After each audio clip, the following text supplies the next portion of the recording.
Il faut montrer que Bn est géométrique. Je vous rappelle, l'objectif, c'est de démontrer que Bn plus 1 égale Q fois Bn. On sait par définition de Bn que c'est An moins 200. Donc Bn plus 1 sera logiquement An plus 1 moins 200. Pour An plus 1, on le remplace par son expression et on simplifie. Ici, la méthode la plus rapide qu'on a déjà vue consiste à se souvenir qu'on cherche Q fois Bn.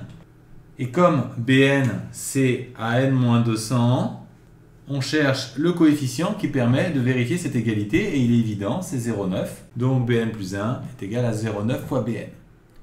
Pour ceux qui ne seraient pas à l'aise avec cette méthode, il en existe une deuxième qui consiste à observer que puisque Bn égale à n moins 200, on a An qui vaut Bn plus 200. Ensuite, on va remplacer An par cette expression, puis simplifier les calculs, et on va obtenir également 0,9 fois Bn.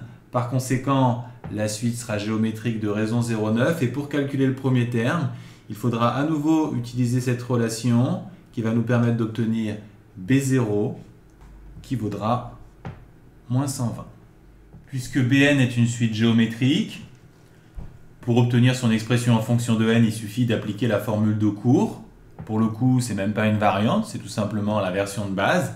B0 fois Q puissance n. On vient d'obtenir B0 qui vaut moins 120. Q, c'est la raison qui vaut 0,9. Ce qui donne le résultat suivant. Ensuite, montrer que An vaut cette expression. Il va falloir retourner la relation qui relie An et Bn, qui est la suivante, je vous le rappelle. Ce qui va donner An égale Bn plus 200. Puis en remplaçant Bn par l'expression que l'on vient de trouver, on va obtenir le résultat suivant qui correspond au résultat cherché.